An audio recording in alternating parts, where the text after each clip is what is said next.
हो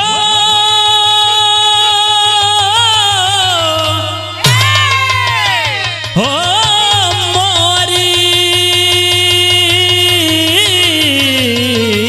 ओ राम।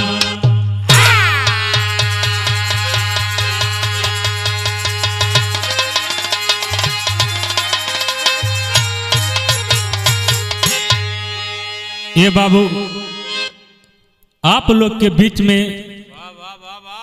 नई नई बिरहा नई नई कांडवा कहाँ के बा 4 लाइन कवि जी भूमिका के लाइन में कहलन।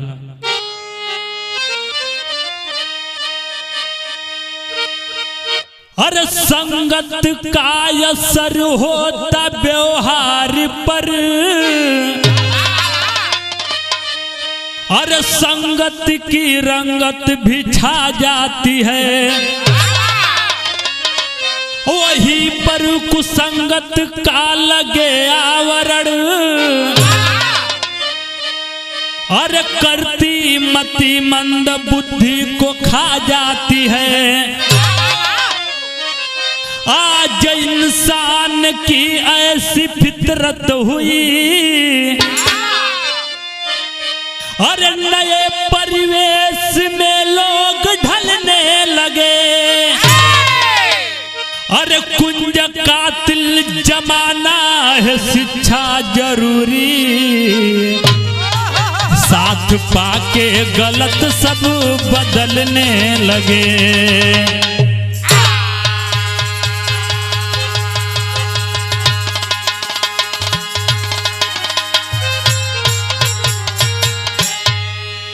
ये बाबू इस जमाने में बहुत लोग अच्छे हैं, कुछ लोग बुरे हैं, क्योंकि संघर्ष से गुण होत है संघर्ष से गुण जात।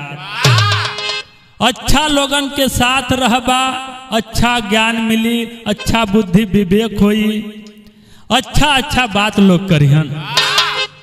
बुरा लोग के साथ रहबा, बुराई छोड़ के अच्छाई कब्बो न आई। यही जो कवि जी गजल के लाइन में कहला का,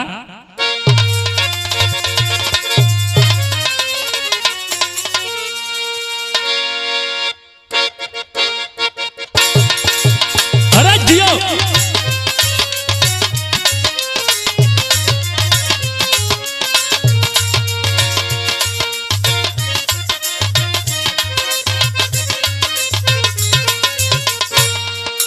उहे गजल का लाइन बा सन भैया। क्यों आशिक अपने मासुका से कहलस, का कहलस,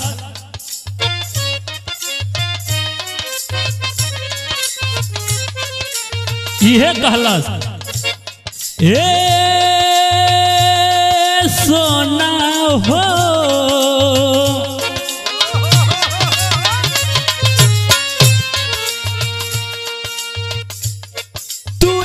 न करेलू हम भुलात नइखी,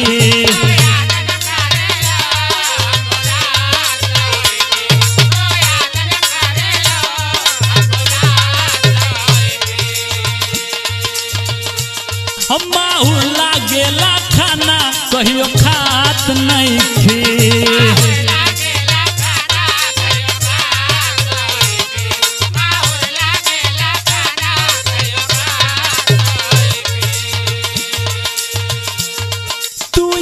न करेलू हम भुलात नइखी, माहुर लागेला खाना कहियो खात नइखी।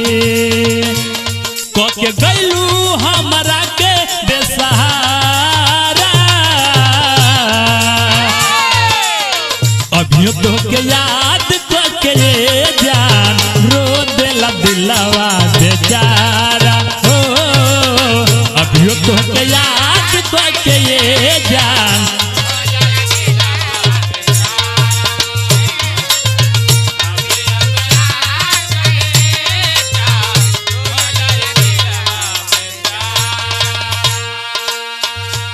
लेकिन कवि जी भाव के लाइन में कहला, ई काटे के रहिया बा हो आसान नइखे,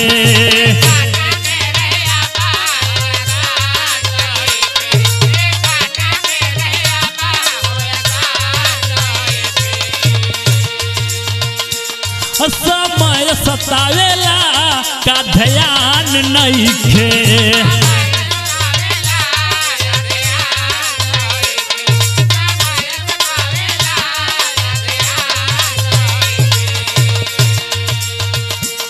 कैसे लागी तोहर जिंदगी किनारा, फिसल जाई आई नहीं रे बाबू,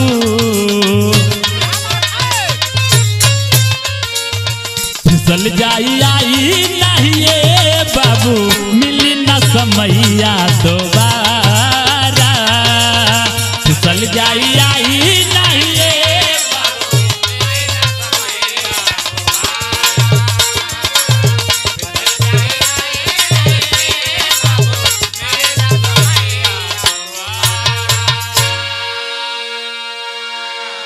इस संसार में एक एक पल का समय बड़ा कीमती हो, काहे कि जवन समय चल जाई वो दोबारा ना आई।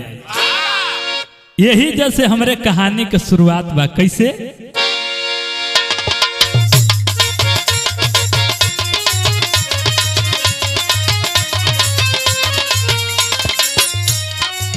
बाबा तरसते देवी देवता तो यहाँ आने को, तरसते देवी देवता तो यहाँ आने को, सुंदर मुनि धरती पे जन्म पाने को।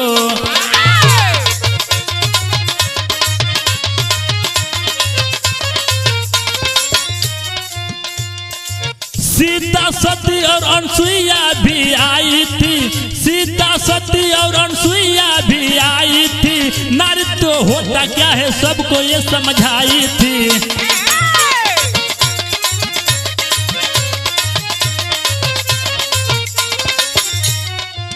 लेकिन कहानी का कहाँ के बा गौर करल जाइए।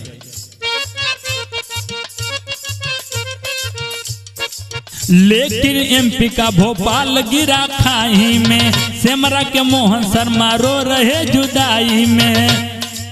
कैंसर से पीड़ित पत्नी मैं न साथ छोड़ गई, रीमा को नाथ कर हरी से नाता जोड़ गई। माँ का दुलार पिता पुत्री को देते हैं, माँ का दुलार पिता पुत्री को देते हैं, कहाँ रहती है कभी हिसाब भी न लेते हैं।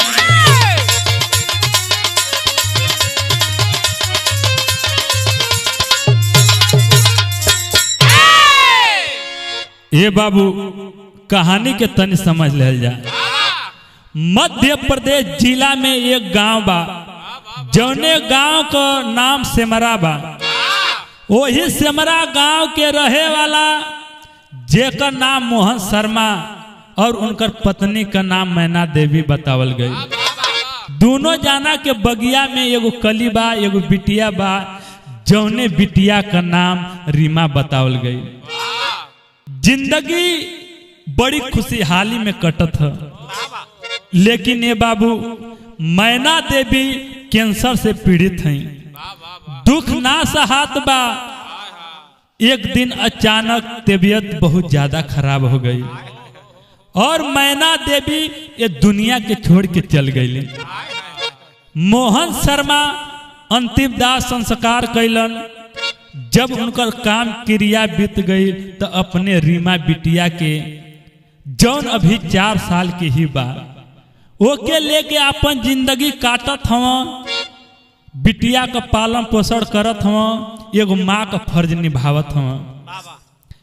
लेकिन ये बाबू जब बिटिया जवान भई, जब जवानी के दहलीज पे कदम रखलस, तब मोहन शर्मा अपने बिटिया के बुला के एगो बात कहलन। का कहलन? गीत के लाइन,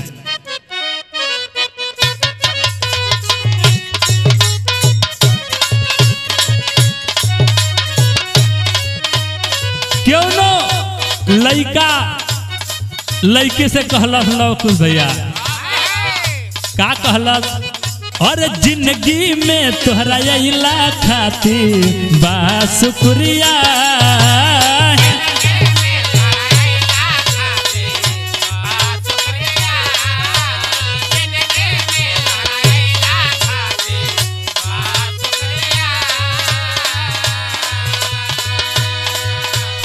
छोड़ब नहीं साथ खाके कोई क्रिया।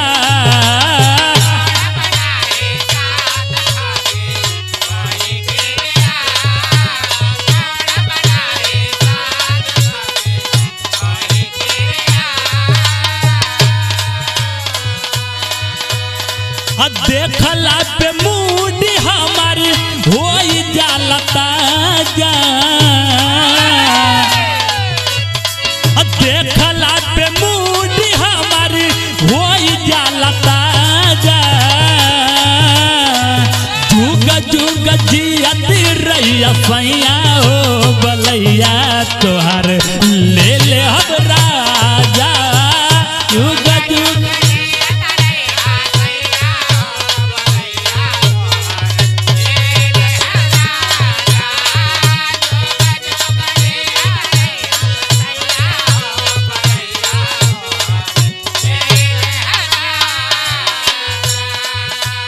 लेकिन मोहन शर्मा अपने रीमा बिटिया के समझावत हुआ, अरे इज्जत होली घरवा के बेटी पगरी।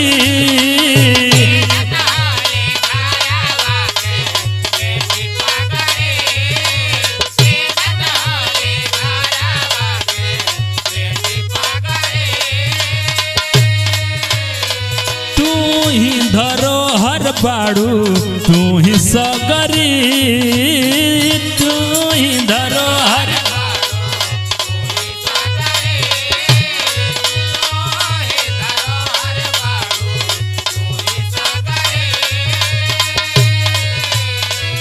पाव डगमगैहा नहीं कहीं ऊंचा खाला। पाव डगमगैहा नहीं कहीं ऊंचा खाला। पल पल नचावेला समैया हो मुदैया मारी किस्मत पे ताला। पल पल ओ मुदैया मारी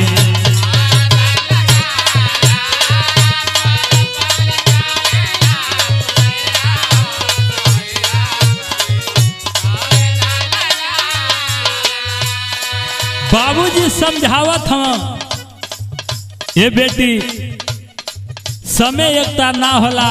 केहू के घर का बहन बेटी एगो बाप का पगड़ी होला, सम्मान होला। ये इज्जत के बचा के अपन जिंदगी जिहा। और समझावत हम का, सुना सुना हमर बेटी इहे याद रखिहा।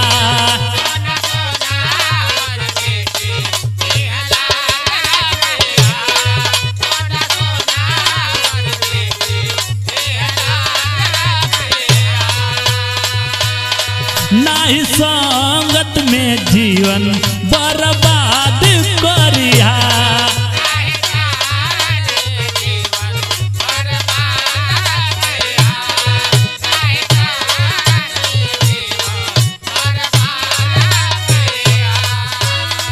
क्षण भर में बिगाड़ती है पड़ी जब पाला।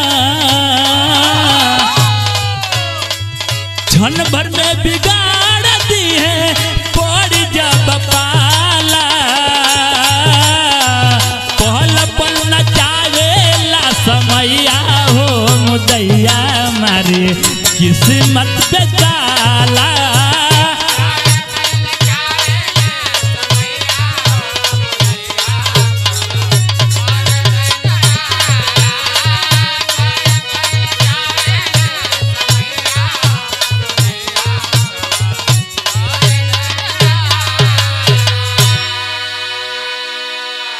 रीमा कहली, ये बाबू हम लइका अब ना हैं, हमके पता है का सही है का गलत है।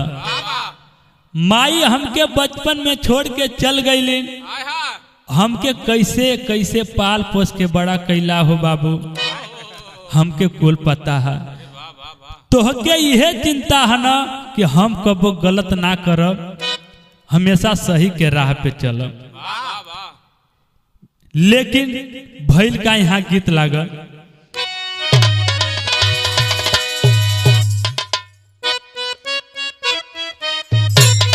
हो।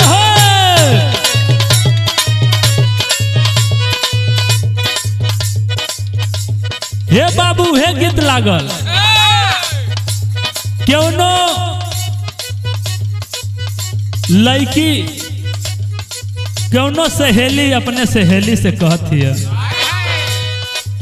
कि हमार मर्द में क्यों कमी ना हो, क्यों दिक्कत ना हो, लेकिन तनिका सा कम पड़ेलन। कहत है का यह कहला अरे सुखल बीतल रात गरदा उड़ल ना,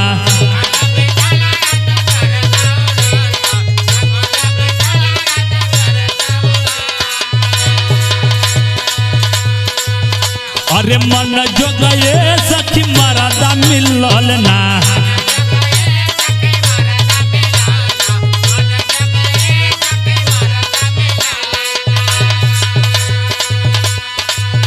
घुंघुठाई में कैलस बिहाने,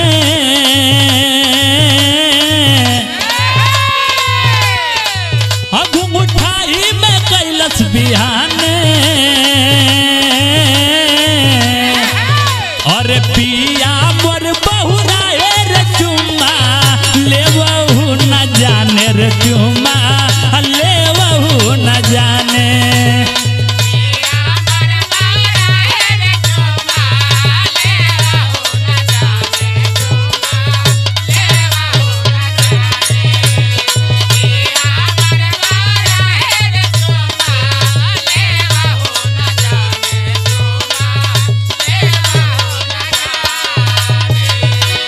लेकिन तोर से बढ़िया भावा जवाना के डर तवन बतिया भइल बा,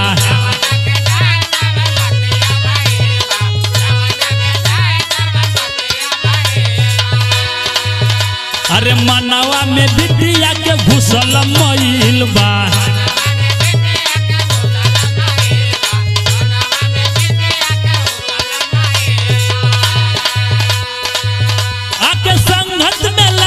बिगारे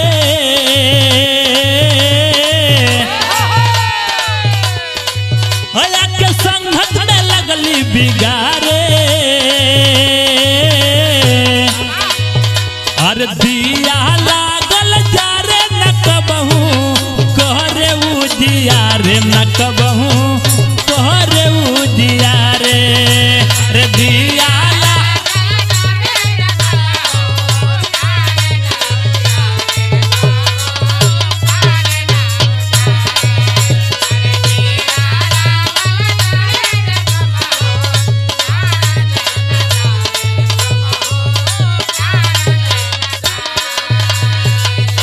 ये बाबू यहर देखल जा सुबह सुबह मोहन शर्मा 5 बजे निकल जाए काम पे, जब काम पे निकल जाए तो साझी का 6-7 बजे घरे आवे, वो करीब बीच में बिटिया करे का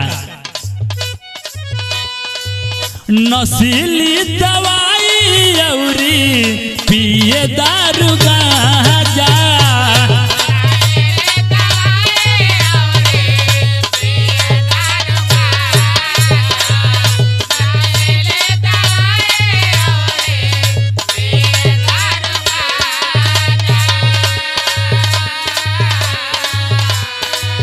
अगिया हवस के जरे मिले नाही माजा,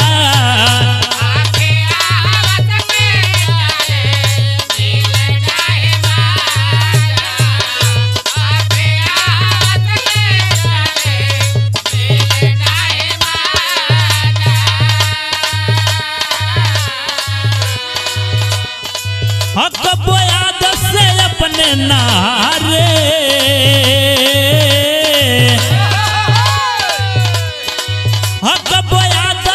अपने नहारे दिया लागल जारे न कबहू कोहरे उजियारे न कबहू कोहरे उजियारे,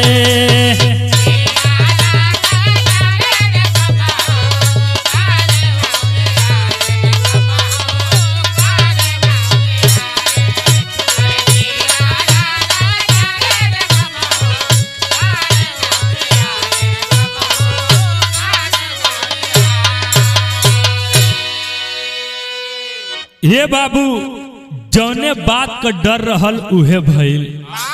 आखिरकार संगत में रह के रीमा बिगड़ गईली। नशीली दवाई दारू गाजा जब पिए लगले तो यहाँ टेरी के लाइन में कहे पड़ल का,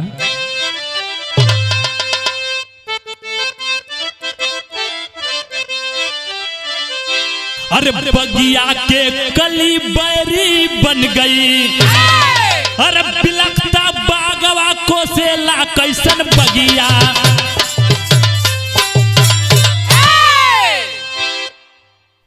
ये बाबू धीरे धीरे कुछ समय बीतल तो एक दिन रीमा कैली का विदेशिया के लाइन में कहे पड़ल,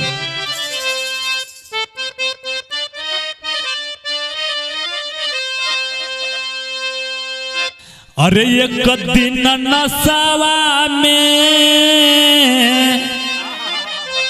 घरे आई गईली हो,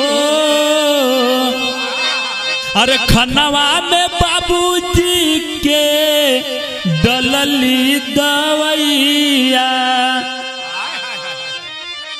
अरे भइले बेहोशया ग, अरे दिल के बुतावे लगली, गरम करे लगली तब घर में रजैया। और रोज रोज के आदत पड़ल बाबू के खबर नहीं, शंका भइल तब खोजे ले उपैया। खाना नहीं खाए दूध भुइया गिराई दिहले, जबरी कुकर्म करल चाहे निरदैया। बाबू यह रीमा के रोज रोज हवस का आदत पड़ गई। काम पर से जब मोहन शर्मा शाम को घरे आवे तो उनकरा खाना में नशीली दवाई मिला दे, कब्बो कब्बो दूध में भी मिला दे। जब मोहन शर्मा रात को जब सुत जाए तो शरीर में जब दवाई का असर होके तो तनको ख्याल होश ना रहे, तब वो समय रीमा अपने ही नशीली दवाई लेके अपने धर्म के पिता के साथ शारीरिक संबंध बनाती रही। एक दिन मोहन शर्मा जब सुबह उठते हैं तब मन में अपने सोचत हव, अरे रोज रोज हम तो कपड़ा पहन के सुतीला और जब उठीला तो हमारे तन पे कपड़ा ना रहेला। मन में शंका बनल तो एक दिन काम पर से जब शाम को घरे अलन तो रीमा जब खाना देहलस, खाना ना खैलन, चोरी से ले जाके गोरुन के डाल दहलन, दूध में नशीली दवाई मिला के देहलस, दूध भी ना पियलन और जाके सूत गईलन। जब जाके सूत गईलन तो यह रीमा फिर से नशीली दवाई लेके दारू गांजा पी के अपने पिता के पास जाती है और जाकर जबरी करने लगती है। बाबू तो वो समय बाबूजी कहला, रे बिटिया तोहके पाल पोस के इतना बड़ा कैलीन, ये हमारे साथे का करत हो, इतना नशा में चूर चूर हो गई बाड़ू, के भाई बा के बाप बा के का लगी, तोहके कुछ ना लगत है, हट जा रीमा हट जा। लेकिन ये बाबू रीमा के सर पे नशा छौले बा, ओके कुछ ना लौकत बा। कलश हमारे साथ शारीरिक संबंध बना लो, नहीं तो जान से मार दूंगी।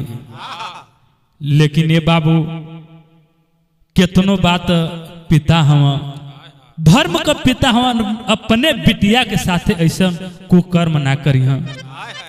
लेकिन रीमा कहली, हमारा साथे अगर संबंध ना बनेबा तो तोके हम मार दे, चाहे हमार तू पिता होखा चाहे भाई होखा। लेकिन बगल से ये बाबू छुड़ा निकलले बा घर में से थोड़ा लेके जात बा बाबूजी के मारे, तब बाबूजी हथवा जोड़ के और रीमा से एगो बात कहलन। का कहलन? अरे कइली सयान तोहके, बाबूजी रो रो के रीमा से कहत हम, अरे कइली सयान तोहके दूधवा पियाई,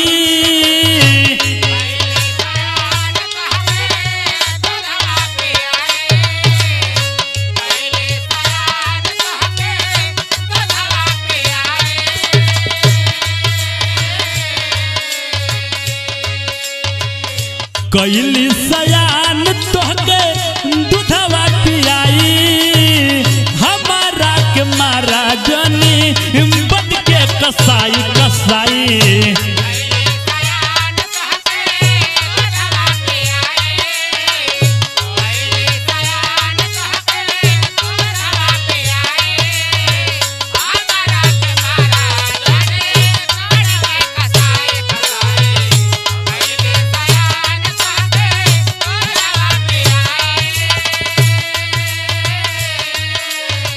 ये बेटी हमारा के मत मारा, अरे हम तो हर धर्म के पिता हैं बेटी, लेकिन बाबूजी गुहार करत हो अपने जान को, कहत हो का माई नहीं रहली तोहर हम देहली प्यारी हो, आधा पेट खा के देहली बेटी संस्कारी हो, गर्दन पे मार दिहली,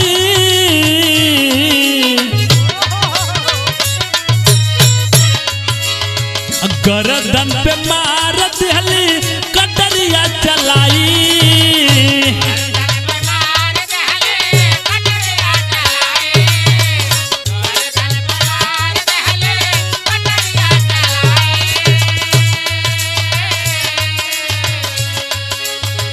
गर्दन पे मार दिहली कटरिया चलाई, हमारा के मारा जनी बन के कसाई कसाई।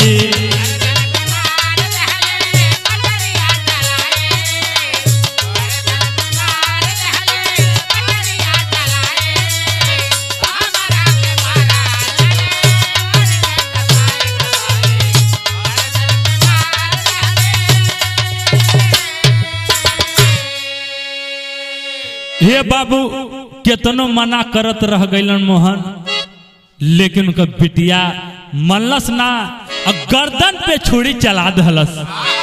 जब चला दहलस तो मोहन शर्मा जमीन पे धराशायी हो गइलन, छपटियात हम छपटियात छपटियात ये दुनिया के छोड़ के चल गइलन। जब दुनिया के छोड़ के चल गइलन हो बाबू, तो यहाँ आल्हा के लाइन में कहे के पड़ल का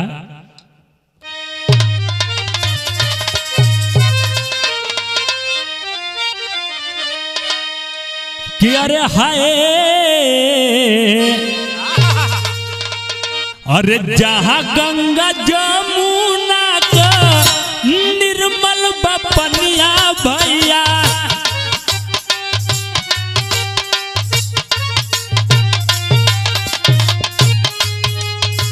नर्मदा का कथा पूरा जाने सनसा,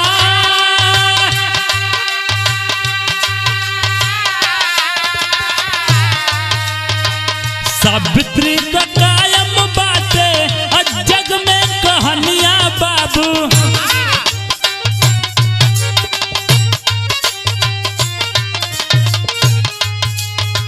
सती और सीता से गयल सब,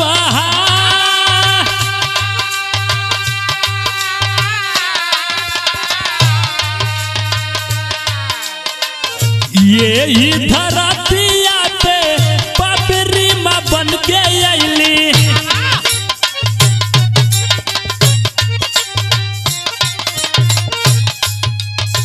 रिश्ता के कैली अपने यहाँ दारदा,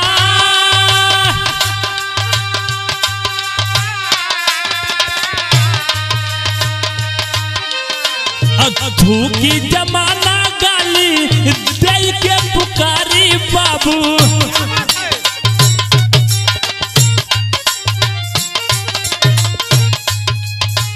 कार बाप कोई संतु सिखली संस्कार,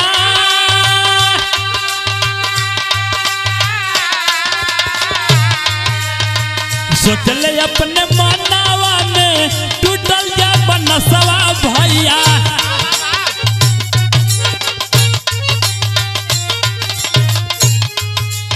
अब मुहवा देखाइब कैसे गौआ जवा,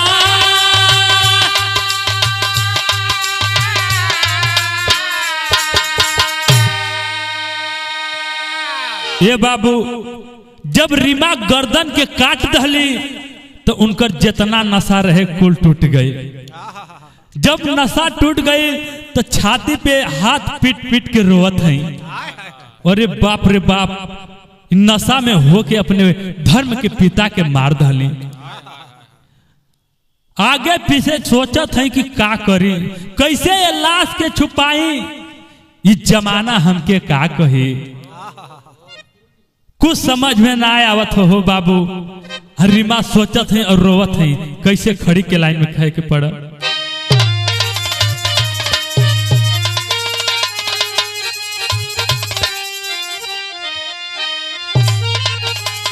अरे बाबू के सपनवा ना पुरैली बिटिया, अरे अपने जिंदगी में अगिया लगौली बिटिया।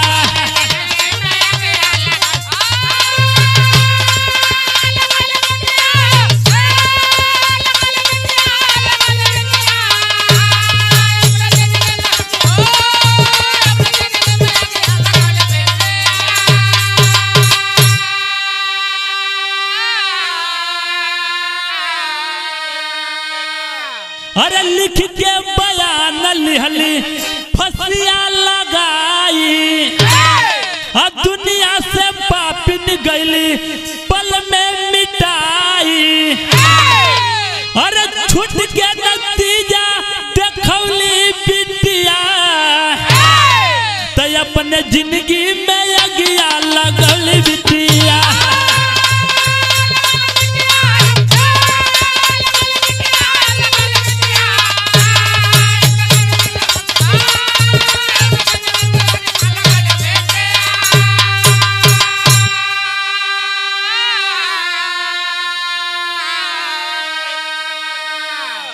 ये बाबू जब कुछ समझ में ना आई, सोचत है का करी। अपने एगो पन्ना पर लिखित कर दिली कि अपने बाबूजी का कातिल हम ही हैं, और लिख के बयान अपने ही वो घर में अपने ही हाथे अपने फांसी लगा लेने।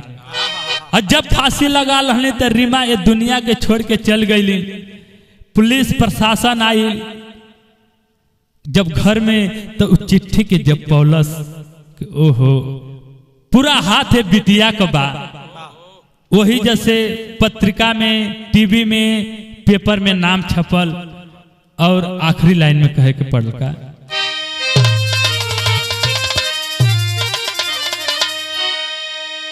जय जखाड़ गुरु जद्दू लौटन, ऐसा है संसार। श्री नारायण मितवा सागर, कैसे चली परिवार। अरे बगिया के कली बरी बन गई, अरे सचिन कैलाश कुंज बाली खल कैसन